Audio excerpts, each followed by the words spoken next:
Hi good morning. सीधा सौदा के आज के इस एडिशन में आप सबका स्वागत है। मंगलवार का दिन और थोड़ी सी स्क्रीन बेहतर होती हुई पिछले कुछ दिनों के खासे पेन के बाद थोड़ा सा ऐसा लग रहा है रिलीफ टाइप। कुछ इंस्टेंसेस ऑफ रिलीफ हमने कल अपनी इक्विटीज में प्रेशर के बीच आता हुआ देखा था, जब भारतीय बाजार दबाव में थे, कुछ सिलेक्टिव पॉकेट्स हरकत में, लेकिन प्रेशर तगड़ा माउंट हुआ है पिछले 2 दिन तो खास तौर पे फ्राइडे और मंडे 300 पॉइंट तक का दबाव हमने झेला। इस तरह की प्रेशर बहुत है।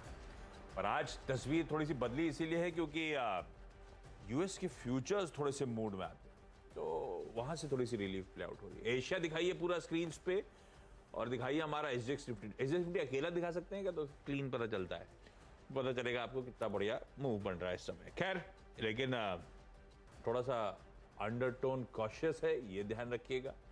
एक्सपर्ट्स अभी भी मानते हैं सेल ऑन राइज का ही ये बाजार है, उछाल में बिकवाली करना एक ज्यादा बेहतर रणनीति होगी बजाय कि इस उछाल में तेजी की तरफ प्ले कर। तो देखते हैं बाजार दिन के दौरान बिहेव कैसा करता है। लेकिन कल तो यूएस में दबाव था, आज सुबह के फ्यूचर्स कुछ बेहतर ट्रेड करते हैं, इसीलिए एसजेएक्स निफ्टी भी इन ग्रीन मंगलवार के दिन खुलने के इंडिकेशंस देता हुआ। या एक पिच, ये तो मैं स्कोरबोर्ड पढ़ रहा था, पिच का स्कोरबोर्ड नहीं कहते, क्या कहेंगे, टीम लाइनअप पढ़ रहा था। पिच कैसी है? पिच कल से अब तक बहुत ज़्यादा बदली नहीं है। हाँ। आप ये कह सकते हैं आपकी यूएस में बदलने की कोशिश की गई थी लेकिन बदली नहीं।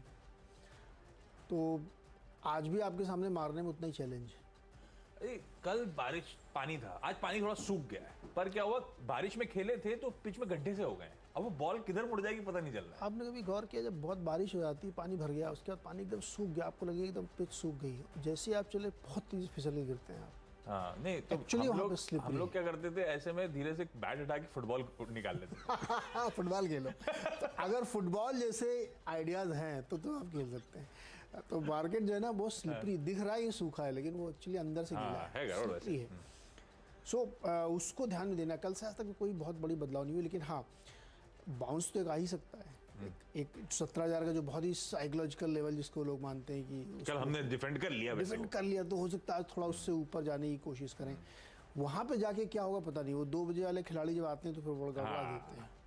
तो इसलिए पिच मैं ये कह सकता हूँ कि बहुत स्लिपरी है, लेकिन अगर आपके अंदर बहुत जज्बा है, चौड़ा बैट है आपका, तो आप मार सकते हैं तो मार लीजिए, लेकिन बहुत सावधान रहने की ज़रूरत है क्योंकि बदला कुछ नहीं है अभी तक। चौड़े बैट से विकेट प्रोटेक्ट कर सकते हैं हम लोग, मारने में मुश्किल होगा, ध्यान रखिए। तो डिफेंसिव बैट्स हो गए चौड़ा बैट, या फंडामेंटली अच्छी क्वालिटी स्टॉक्स रख के बैठ गए, डिफेंड कर लेंगे गिरावट को, लेकिन मारना थोड़ा मुश्किल हो रहा है। बल्ला भारी, हल्का, चौड़ा, ये सब स्टैंडर्ड होता है कि जिसका जैसे नहीं होता है स्टैंडर्ड, वो XYZ वेट से ज्यादा नहीं। वो मुझे याद है एक जमाने में तेंदुलकर के बैट के वेट को लेकर कामली की बैट, कामली तो सब ब्रॉडनेस को भी लेकर इशू होते थे बीच में। अब कि एक सवाल उठा देना, अगर आपको कुछ क्लैरिटी आ जाए तो रख देंगे आप 10:20 का एक सवाल।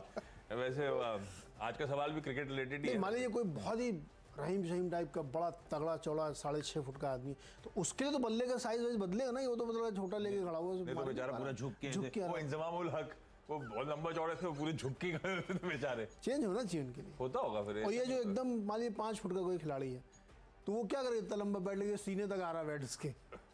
हाँ, कुछ होना चाहिए। लेंथ का तो नहीं होगा मुझे लगता है, लेंथ का तो आप यू आर राइट, ऐसा कुछ इशू नहीं होना चाहिए।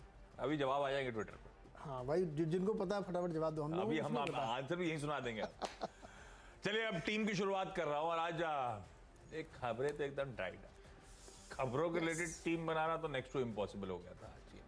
तो डिराइव्ड ऑप्शंस लेके चल रहा हूँ, और वो ऑप्शंस ऐसे भी नहीं है कि बहुत स्ट्रेंथ वाली पॉकेट है। कल मैंने बीपीसीएल ग्रीन बोला था, बीपीसीएल 2% गिरा हुआ मिला था शाम को, तो ये ध्यान रखिएगा आप। ऐसा कुछ दमखम नहीं है इन खबरों में भी, लेकिन क्या है, कुछ ना कुछ डिराइव करके चलना था मुझे। मैं OMCs को ग्रीन लेके चल रहा हूं। बीपीसीएल, HPCL, IOC तीनों के तीनों आज ट्रेडिंग सेशन में ग्रीन। आई एम होपिंग कि अगेंस्ट द हेडविंड्स अब थोड़ा सा रिकवरी के मोड में आए। कल बहुत तगड़ा प्रेशर बना हुआ था, ऐसा भी नहीं कि कोई साइंस, कोई टेक्निकल देखना चाहेगा तो साइंस में तो वैसे ही, चार्ट में तो कोई वैसी स्ट्रेंथ नहीं, कल तो बहुत वीकनेस थी तीनों OMCs में। पर हुआ क्या, इस बीच क्रूड लगातार करेक्ट होते होते आज सुबह भी मैं देख रहा था $85 के नीचे, $84 के आसपास पहुंचता हुआ नजर आ रहा था। क्रूड करेक्ट कर रहा है, पंप के प्राइसेस रिवाइज नहीं हो रहे हैं डाउनवर्ड्स, और कल एक हमारे नेटवर्क की एक्सक्लूसिव फाइनेंस मिनिस्टर की साहिबा के साथ, निर्मला सीतारमण जी के साथ एक चैट थी। उस चैट में एक सवाल यही उठा था, पेट्रोल डीजल की कीमतें, वो पेन जो है कब रिड्यूस, कैसे रिड्यूस। तो एफएम साहिबा ने क्लियर कट जवाब ये दिया कि अभी तो हम बातचीत करेंगे ओएमसीज के साथ। कितनी अंडर रिकवरीज हुई, पेन इन्होंने झेला था, ये झेला था जब पेट्रोल डीजल की कीमतें बढ़नी चाहिए थी, नहीं बढ़ी, बहुत टाइम तक नहीं बढ़ाई गई थी। तो वो जो पेन बैलेंस शीट ब्लीड कर गई थी, उसकी भरपाई करना है। तो वो उन्होंने स्पेसिफिकली कहा कि we need to see the losses of OMCs before deciding on cut in prices. तो दरअसल अब इनकी, ये कुछ दिन पहले भी हमने अलग तरह से सूत्रों के थ्रू से खबर दी थी कि ये जो विंडफॉल टैक्स का पैसा आ रहा है, वो हो सकता है ओएमसीज की माली हालत, उनकी बैलेंस शीट को स्ट्रेंथन करने के लिए इस्तेमाल किया जाए। कल इस पे नहीं चर्चा हुई कल, लेकिन एफएम साहिबा ने कहा कि मैं बातचीत करूंगी ओएमसीज के साथ, समझूंगी कितना ब्लीड कर चुके हैं, उसकी भरपाई करने की पहले सोची जाएगी, उसके बाद कट इन प्राइसेस डिसाइड किए। ये एफएम साहिबा की तरफ से स्टेटमेंट आते हुए ऊपर से क्रूड करेक्ट हो रहा है, तो बफर क्रिएट होता जा रहा है। मुझे लगता है अच्छी स्वीट स्पॉट में ये ओएमसीज बहुत पिटे हुए हैं, ये एकदम फॉलिंग नाइफ टाइप बिहेव कर रहे हैं। कई सारे फंडामेंटल एक्सपर्ट्स मान रहे थे कि एक्यूमुलेशन के जोन, ऐसे कहीं ऊपर एक्यूमुलेशन के जोन माने जा रहे थे, क्योंकि इनकी डिविडेंड यील्ड बहुत सॉलिड है। हालांकि जब कंपनीज ब्लीड करनी हो बैलेंस शीट, तब डिविडेंड का सोचना नहीं चाहिए, लेकिन ये बहुत जल्दी रीसेट कर दी जाती है बैलेंस शीट इसी तरह के चैनलाइज कर करके, और फिर एक तगड़ा डिविडेंड रोल आउट करती है। पर वो डिविडेंड की स्टोरी इस समय प्ले आउट नहीं हो रही है, इसलिए उसको नहीं लेके चल रहा। एफएम साहिबा के वो बयान, इनकी बैलेंस शीट को रीसेलेक्ट करना, मुझे लगता है वो ज्यादा पॉजिटिव है। हो पहले, लेकिन वॉच आउट करिएगा, कोई ट्रेड में कूदने की जरूरत नहीं है। ओएमसीज रडार पे नहीं आनी बाजार के, छोड़ दीजिएगा, कोई जरूरत। अब देखिए ना आईटी कैसा रडार पे आया था कल बाजार के, out of the blue IT में एकदम से आईटी का यूज करा गया था, निफ्टी को थामने की कोशिश करी गई थी आईटी के थ्रू। पर इसलिए बाजार का बिहेवियर गॉच करना मुश्किल होता है until स्क्रीन खुले, ट्रेड शुरू हो। तो आप वॉच आउट करिएगा, मैं इन ग्रीन लेके चल रहा हूँ। बहुत ही अच्छे लेवल्स में है सारे स्टॉक, हाँ, मतलब 66 पर रुपीज वो में आईओसी रुक नहीं रहा मामला, और यही जाते जा रहे हैं, जाते जा रहे ये हैं। विंडफॉल वाला हटा दें ना, अगर पूरा जीरो कर दें और ये सब झंझट खत्म कर दें, तो फिर इनके लिए कोई नहीं, और इनको अलाउ कर दे। जैसे कल निर्मला जी ने क्या कहा कि इनको प्राइस हाइक की हम तब मंजूरी देंगे जब ये सारे देख लेंगे इनके लॉसेस कितने हैं, कैसे हैं, विंडफॉल के इम्पैक्ट है, देन तो अगर वो हैंगओवर हट जाएगा तो ये बहुत ही अट्रैक्टिव प्राइस है इस समय। 66 रुपये का आईओसी बहुत सस्ता है, डेफिनेटली बहुत अच्छा। इसमें भी एक सीएलएस की रिपोर्ट ही पढ़ रहा था, इंटरेस्टिंग रिपोर्ट। तो 8 बजे के शो में अलग से ओएमसीज पे बात करते हैं आगे, ठीक है। तो मेरी टीम में आज भी मेरे में रेड वाले आपको ज़्यादा मिलेंगे। तो शुरुआत में मुझे रियल एस्टेट अभी भी अच्छा नहीं लग रहा, कल भी नहीं अच्छा लग रहा था, आज भी नहीं लग रहा है। इसमें मैंने गोदरेज प्रॉपर्टीज़ कल रखा था, और ओबरा रियल्टी भी है आज, डीएलएफ, मैक्रोटेक डेवलपर्स, ये चारों मुझे लगता है कि अभी दबाव में रहेंगे। क्यों रहेंगे? बिल्कुल सिंपल रीज़न है कल वाला, कि जिस तरीके से ब्याज दरें बढ़ रही हैं उसका असर सबसे ज़्यादा उन्हीं सेक्टर्स पे पड़ता है जहाँ पर रेट सेंसिटिव होते हैं, जैसे रियल एस्टेट हो गया, ऑटोमोबाइल हो गया, या जो डिस्क्रिशनरी स्पेंडिंग आप कर्जा वर्जा लेकर के ना वो बहुत 80-90 हज़ार वाला मोबाइल खरीदते, इन सब पे इम्पैक्ट इसलिए आता है क्योंकि आपकी ईएमआई बढ़ जाती है, ब्याज दरें बढ़ रही हैं। और शुक्रवार को आरबीआई के सामने कोई चॉइस नहीं कि वो ब्याज दर फिर से बढ़ाएं, क्योंकि करेंसी को भी आपको हेज करना है। तो उसके मद्देनजर मुझे लगता है कि इन सब में आएगा, और ये सारे स्टॉक्स ने आउट परफॉर्म किया है। ऐसा नहीं कि बहुत ज़बरदस्त चले हैं, आप साउथ की कंपनीज को देखिए या इवन यहाँ की देखिए, तो वो दिक्कत आएगी। और जैसा कि मैंने कल भी कहा था कि एक बड़ी मैसिव इन्वेंट्री खड़ी कर ली इन कंपनीज़ ने, अब वो कैसे कैसे बिकेगी वैसे वैसे दिखा जाएगा। लेकिन हमें लगता है कि रियल एस्टेट में अभी भी प्रेशर रहेगा, इसलिए चारों स्टॉक्स हमें लगता है कि प्रेशर में चाहिए। कल डीएलएफ मुझे लग रहा था शायद कम गिरेंगे, वो भी 4% गिर के बंद हुआ था। तो ये चारों रियल एस्टेट हमें लगता है कि प्रेशर रहेंगे आज। अगली पैक जो रखा, एक तो ओएमसीज रखा था, दूसरा सिलेक्टिवली आईटी, और लार्ज कैप्स को जनरली अवॉइड करा। आईटी इसीलिए कि कल इन ग्रीन हिट हो रहा था आईटी। क्यों हो रहा था? जब सब कुछ बिगड़ा हुआ मूड था। नैस्डैक क्यों थोड़ा सा आउट परफॉर्म कर रहा है? क्योंकि जैसे हमारे यहाँ हुआ, इंडेक्स को मैनेज करने के लिए इन बीटन डाउन स्टॉक्स में थोड़ी सी बाइंग हुई। अच्छा, ये बीटन डाउन पॉकेट्स में बाइंग, एग्जाम्पल उसका एक और ये भी है कि वो कल ये डायग्नोस्टिक कंपनीज वगैरह बहुत पिटी हुई, देखिए किस तरह से एक्यूमुलेशन बन रहा है। कल चलने की वजह एक थोड़ा सा स्ट्रीट का कॉन्फिडेंस बढ़ा आईटी को लेकर, क्योंकि जेपी मॉर्गन की इंडिया इन्वेस्टर समिट के जो अपडेट्स आ रहे हैं वो इनकरेजिंग है। वो एक इंडिया इन्वेस्टर समिट अंडरवे है जिसमें कहा जा रहा है इन आईटी कंपनीज की कमेंट्रीज बेसिकली हैं। मैं स्टॉक्स जो है वो स्क्रीन पे आते चले जाएं जो रिलेटिव थोड़ी सी स्ट्रेंथ दिखा रहे हैं। Mindtree, LTI, Larsen and Toubro, infotech, और तीसरा मैंने टेक महिंद्रा इंक्लूड करा, क्योंकि टेक महिंद्रा रीआइटरेट कर रहा है कि इसी कॉन्फ्रेंस में रीआइटरेट करा कि Q4 FY23 इस फाइनेंशियल ईयर की चौथी तिमाही तक हम अपने मार्जिन को वापस 14% पे ले आएंगे। तो ये बेसिकली सारी की सारी कंपनी जो पार्टिसिपेट कर रही हैं, जिनसे चर्चा हो रही है, सब कह रही हैं कि डील क्लोजर्स ऑन ट्रैक हैं, डील पाइपलाइन अभी भी हेल्दी है, अभी तक डिसीजन मेकिंग क्लाइंट्स में कोई बदलाव नजर नहीं आया है। अब वो रिसेशन में हिट करेंगे, जाएंगे, क्या होगा वो पता नहीं। इस समय की ताजा तस्वीर ये है। हाँ, मार्जिन सबको पता है, कंसर्न्स हैं वो बने हुए हैं, लेकिन इनका रीआइटरेशन किसी टेक महिंद्रा का, HCL टेक तक ने FY23 की, अब हम halfway down the year आ चुके हैं, FY23 की जो गाइडेंस दी थी 18 से 20%, फिर रीआइटरेट करिए, हम अचीव कर देंगे, कोई बदलाव नहीं कर रहा है उस पर। एम्फोसिस ने रीआइटरेट करा है कि जो FY23 का रेवेन्यू टारगेट है, मार्जिन गाइडेंस है, अचीव करके दिखाएंगे। तो ये सब जो उस कॉन्फ्रेंस में गए, तो अभी हमारे पजैन में कंसर्न्स हैं आगे के आउटलुक को लेकर, लेकिन इस समय की ताजा स्थिति यह है कि कमेंट्रीज में कोई बदलाव नहीं हुआ है, अभी तक कोई विजिबल स्पॉट नहीं है कंसर्न का। शायद ये रीजन था कि थोड़ा थोड़ा कुछ सिलेक्टिव आईटी स्टॉक्स हरकत में आते हुए नजर आए थे। नैस्डैक एक तो कम प्रेशर में और आज पुलबैक का ट्रेड दिख रहा है SGX टाइप में, तो इसलिए इन ग्रीन लेके चल रहा हूं, पर ये अभी भी बहुत कॉशियस रहिएगा। वैल्यूएशन आज भी स्ट्रेच्ड ही नजर आएंगे, और अगर ग्रोथ ठंडी पड़नी है तो मामला गड़बड़ा जाएगा। फिर भी मैं इन ग्रीन लेके चल रहा हूं इन तीनों सिलेक्टिव आईटी कंपनी। अगला स्टॉक है जो पांचवा स्टॉक है टाटा मोटर्स। कल गिरा था काफी अरे भाई तेज, साहब 4-5% उड़ गया, यूके बड़ी समस्या है। 6% हो गया था। हो हाँ। तो उस यूके की समस्या भी खत्म नहीं हो रही है, अब वहाँ पे और दिक्कत हो रही है, करेंसी बहुत बुरी तरह से वहाँ की टूट रही है। अब जो नई वहाँ पे चुनी गई है पीएम, उनके खिलाफ भी लोग हो रहे हैं, उन्हीं की पार्टी के जिनको टोरी कहते हैं, वो लोग भी कह रहे हैं ये जो फैसला लेके आई ना टैक्स वाला, ये बूमरैंग कर रहा है। तो वहाँ पे अब वहाँ के बैंक ऑफ इंग्लैंड ये कह रहा है कि हम अपनी पॉलिसी ट्विक कर देंगे, इतनी बुरी तरह से अगर हमारी करेंसी गिरेगी तो फिर बड़ा मुश्किल हो जाएगा। तो वहाँ की इंडस्ट्री के सामने एक समस्या खड़ी हो रही है। वैसे एक बहुत लॉन्ग टर्म की रिपोर्ट ये कहती है कि अगले 10-20 साल तक जीरो ग्रोथ रहेगी यूके की। वो कई लोग कह रहे हैं कि ये डेवलप्ड से EM की कैटेगरी में ले आना चाहिए इसको धीरे से। आ जाएगा। हाँ, आ जाएगा ये, क्योंकि ऐसा वो आ जाए, हम निकल के वहां चले जाए। हम तो जा ही रहे हैं। हम जा ही रहे हैं। अगर मैं करूँ कि बहुत ही कंजर्वेटिव आप लेके चले, 5% की ग्रोथ भी होती है इंडिया की, हाईएस्ट है ये वर्ल्ड में, क्योंकि इनकी तो 0-0 हो रही है, 1%, 1.5%। तो खैर इसलिए मुझे लगता है कि टाटा मोटर्स में आज भी प्रेशर आएगा। इसी को कहते हैं TINA factor, there is no alternative. हम ही हम है। पर ऐसे जज्बाती होने का आज के लिए सैलून राइस का ही बजा रहे हैं।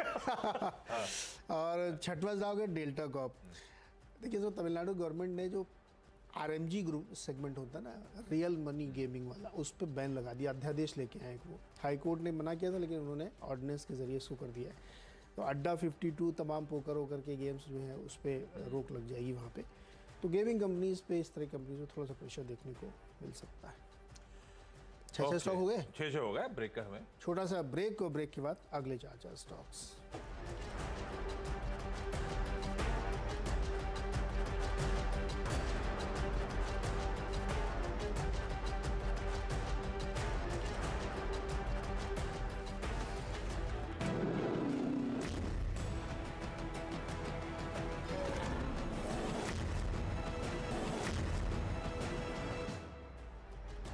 स्वागत है एक बार फिर से आपका। और अब अगले 4 स्टॉक्स में 2 स्टॉक स्टील कंपनीज हैं, एक टाटा स्टील और एक JSW स्टील।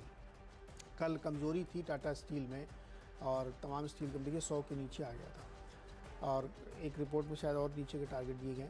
इसका एक बड़ा कारण ये देखिए, जैसे करेंसी डॉलर स्ट्रांग होगा ना, तो ग्लोबली फिर मेटल में और प्रेशर देखने को मिलता है। एक कारण ये है। दूसरा कारण ये है कि अगर ग्लोबल रिसेशन हो रहा है तो फिर डिमांड पर असर पड़ता है। चाइना की हालत आप देख ही रहे हैं, तो उसके इसमें लगता है कि स्टील कंपनीज पे पड़ेगा, और इनका भी एक्सपोजर वहीं पे है, यूके में भयानक, और JSW स्टील का एक्सपोजर यूएस में है काफ़ी बड़ा, तो इस पे दबाव रहेगा। अगले दो स्टॉक हैं जुबलेंट फूड और वेस्ट लाइफ। ये बिल्कुल डोमेस्टिक प्ले है और मुझे लगता है इसमें ग्रीन ट्रेड हो सकता है। फेस्टिवल है, आप बाज़ारों में जाके देखिए, शोल्डर रबिंग है, इतनी ज़्यादा भीड़ कि आप चल नहीं पा रहे हैं, ख़रीदारी हो रही है और लोग खर्चे कर रहे हैं। पिज़्ज़ा की दुकान पे, बर्गर की दुकान पे खूब भीड़ हो रही है और यहाँ से लेके दिवाली तक कम से कम, या रादर दिसंबर तक आप देखिएगा तो इन कंपनीज़ पे अच्छा रहेगा। और एक मज़े की बात ये, चाहे जितनी महंगाई हो हल्के से पास ऑन कर देते, आपने पिज़्ज़ा ग्रेड चेक कर लीजिएगा, तो उनके ऊपर कोई ऐसा नहीं है। तो मुझे लगता है इन स्टॉक्स पे ध्यान देना चाहिए।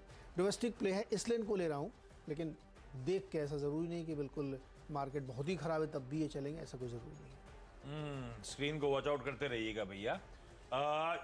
जो आखिरी के 4 स्टॉक्स है उनमें एक तो रखा मैक्स इंडिया। मैक्स इंडिया में कल लार्ज ट्रेड हुआ था। हैब्रॉक इंडिया मास्टर एलपी ने 4,34,000, ये यूके का फंड है जिसने 4,34,000 शेयर्स खरीदे हैं 84 के आसपास के लेवल्स पर। रखते हैं मैक्स इंडिया को इन ग्रीन आज के लिए। एफएमसीजी कल आउट परफॉर्म कर रहा था right from the word go. जब सुबह 9:15 बजे स्क्रीन पे गया था, हीट मैप दिखाया था, एफएमसीजी स्टॉक सिलेक्टिवली सब इन ग्रीन थे, तो बाजार सेफ्टी की तरफ मूव कर रहा है। अब आज थोड़ा सा एसजेएक्स पिकअप कर गया तो देखिएगा, शायद हो सकता है ये सेफ्टी वाली पॉकेट थोड़ी ठंडी ना पड़ जाए। लेकिन ज्योति लैब्स लेके चल रहा हूं, पिटने के बाद ये भी एक्यूमुलेशन छोटा वाला है, बाकी HUL नेस्ले तो बढ़िया कर ही रहे हैं, ब्रिटानिया वगैरह। तो ज्योति लैब्स को रखिए, थोड़ा सा अंडर परफॉर्मिंग था, अगर इन ग्रीन देखते हैं आज हिट करेगा। 2 रेड लेके चल रहा हूं फाइनल। एक तो एक्सिस बैंक, कल मेंशन कर रहा था रेड में, कल 3-3.5% उड़ गया, पर आज थोड़ा सा हो सकता है रिवर्सल हो जाए, तो उछाल में बिकवाली करने का मन रखिएगा, नॉट नेसेसरली खुलते ही रेड, क्योंकि बैंक थोड़े से वीक विकेट में थोड़ी सी प्रॉफिट टेकिंग सीरियस है। तो अगर मार्केट ऊपर से ठंडा पड़ रहा होगा तो ये selective banking stocks including axis bank जो कल अच्छा वीक हुआ था, थोड़ी सी प्रॉफिट टेकिंग इसमें कंटिन्यू होगी। रैशनल कल मैंने समझाया था वीजा वी आईसीआईसीआई बैंक, उस पर नहीं जा रहा हूं मैं। मुथूट फाइनेंस लास्ट में रेड लेके चल रहा हूं, बहुत पिट रहा है ये स्टॉक, बहुत मैसिव करेक्शन के जोन में चला गया है। अब वो एक रीजन हो सकता है सेंटिमेंट नेगेटिव की, सोना करेक्ट हो रहा है, सोना लगातार जो इंटरनेशनल मार्केट्स पे करेक्ट हो रहा है वो थोड़ा सा मूड बिगाड़ रहा होगा, प्लस इसमें शायद वो एनबीएफसी कंसर्न्स का तड़का भी आता हुआ नजर आ रहा है, तो इसीलिए रेड लेके चल रहा हूं आज। पर ये ज्यादा बीटन वाले जब बाजार घूमता है तो इक्वली एकदम से शार्प अपटेक दे देते हैं कभी कभी, तो आप जरा वॉच आउट करिएगा स्क्रीन पे। क्विकली छोटा सा ब्रेक के उस पार टीम्स का एक quick wrap up.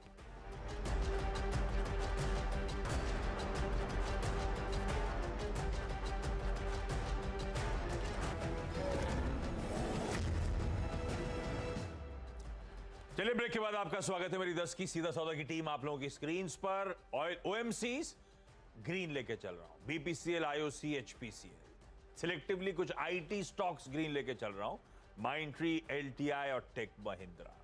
Max India में एक लार्ज ट्रेड, ज्योति लैब सिर्फ डिफेंसिव में फोकस के चलते, पर छोटा स्टॉक का ध्यान रखिएगा। एक्सिस और मुथूट को आज रेड लेके चल रहा हूं, शायद बाउंस में अगर बिकवाली करने के मौके खुले तो ये वीकर विकेट्स हो सकते हैं। चलिए टीम में नजर डालिए, और यहाँ पे बहुत सारे ऐसे शेयर्स हैं जहाँ पे खबरें हैं, तरह तरह की अलग अलग न्यूज़ है, उसकी वजह से जैसे प्रॉपर्टी स्टॉक्स में, रियल एस्टेट स्टॉक्स में अभी प्रेशर रहने की संभावना है, क्योंकि ब्याज दरें बढ़ने वाली हैं और उसकी वजह से EMI बढ़ेगी, और EMI बढ़ेगी तो डिमांड पे असर पड़ेगा, ऐसा संभव है। इसके साथ ही टाटा मोटर्स में देखिए यूके में बहुत दिक्कत चल रही है वहाँ पे, और बड़ा मुश्किल का दौर है उनके लिए, करेंसी बहुत वीक हो गई है उनकी, तो मुश्किल आ सकती है। डेल्टा कॉप में भी देखिए रखिएगा आप, क्योंकि तमिलनाडु ने जो रियल मनी गेमिंग वाले उस पर बैन कर दिया है, तो अड्डा 52 पोकर तमाम चीज़ें हैं, इस पर बैन लगेगा। टाटा स्टील में भी दिक्कत है और JSW में भी, क्योंकि स्टील कंपनीज या स्टील मेटल खास तौर पे डॉलर की मजबूती की वजह से काफ़ी गिर रहा है ग्लोबली, और इन दोनों कंपनियों का फॉरेन में बहुत एक्सपोजर है, एक का US में काफ़ी बड़ा और एक का UK में, तो उसके इस दबाव रहेगा। लेकिन डोमेस्टिक प्ले है, फेस्टिवल सीजन, इसलिए जुबलेंट फूडवर्क्स और वेस्ट लाइफ डेवलपमेंट में आप खरीदारी का रुझान देख सकते हैं, तो हो सकता है कि इसमें मूड बने, लेकिन फिर भी स्क्रीन वॉच करना चाहिए।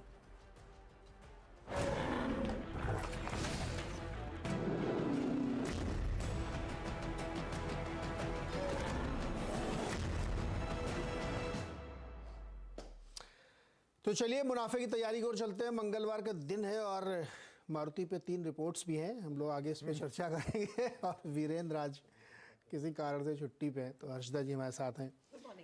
Good morning. और आज शेर आप सुनाएंगे क्या? हाँ, गाय हमारी माता है, हमको कुछ नहीं आता है।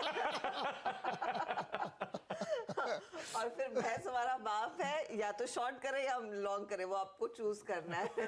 शॉर्ट या ऑब्लिक लॉन्ग, उल्टा मार्केट के उल्टा करना पाप है। मार्केट की जो तस्वीर है पूरी दुनिया की, और शायरी बैठ गई है, शायरी बैठ गई ना, बैठ गई, लिख के आती तो थोड़ा फील आ I'm a जाता। poet and I didn't even know it. तो बंदी मिलानी होती, राइम करो बस, कैसे भी करो। खैर चलिए, तो बाजार में दुनिया भर में जो है कोई बहुत बड़ा चेंज नहीं आया है, लेकिन सेंटीमेंट आप कह सकते हैं कि थक गए बेचते बेचते, या दुखी होते होते थक गए, तो आपको ऐसा माहौल दिख रहा होगा, लेकिन चेंज कुछ भी नहीं है। तो ऐसे में क्या स्ट्रेटजी बनानी चाहिए, कैसे आज का दिन आगे बढ़ेगा और रुपया कैसे खुलेगा आज, ये एक बड़ा चैलेंज है।